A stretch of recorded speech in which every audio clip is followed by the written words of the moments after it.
अस्सलाम वालेकुम students, hope you all are fine. Welcome to my channel.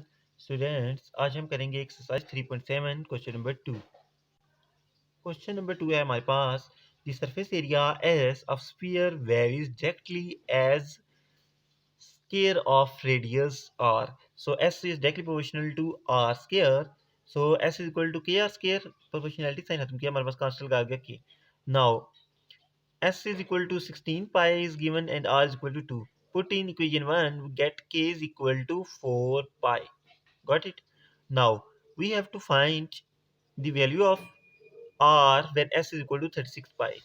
So, by using equation 2, which is equal to 4 pi square, we put S 36 pi and be rearranging with R square is equal to 9.